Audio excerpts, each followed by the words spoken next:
కూడా పిసిసి అధ్యక్షుడిగా నేను విజ్ఞప్తి చేస్తా ఉన్నాను. నిన్న మంత్రి గారు మాట్లాడిన విషయంలో ఒక సినీ ప్రముఖుల విషయంలో ప్రస్తావించడం, వారి మనసు గాయపడడం, ఇదంతా జరిగిన పినమట పార్టీ ఆదేశాల మేరకు మంత్రి గారు బేషరతుగా వారు వాడిన మాటల్ని వెనక్కి తీసుకోవడం జరిగిపోయింది. నేను కేటీఆర్ గారు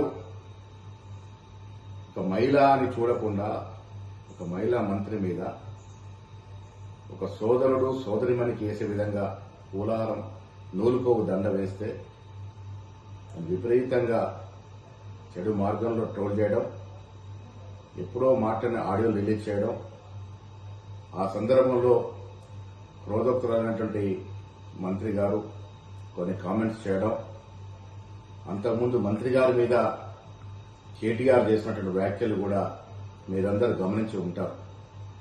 ఏది ఏమైనప్పటికీ ఎవరి మీద ఎవరు వ్యాఖ్యలు చేసినా, ఎవరు నొచ్చుకున్నా ఇది తెలంగాణ సమాజానికి మంచిది కాదనే ఉద్దేశంతో మంత్రి గారు బేషరతుగా ఆ వ్యాఖ్యల్ని ఉపసంహరించుకున్నటువంటి సందర్భం.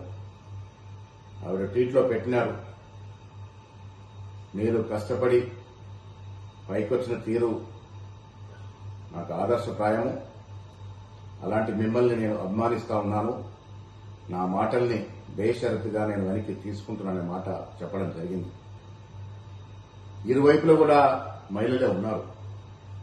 మొదటగా మంత్రి గారి మీద కేటీఆర్ చేసిన వ్యాఖ్యలు, పెట్టిన ట్రోల్స్, వివిధ సోషల్ మీడియాలో వచ్చినటువంటి అభ్యంతరకరమైనటువంటి ట్వీట్స్ మీరందరూ కూడా గమనించే ఉండి ఉంటారు.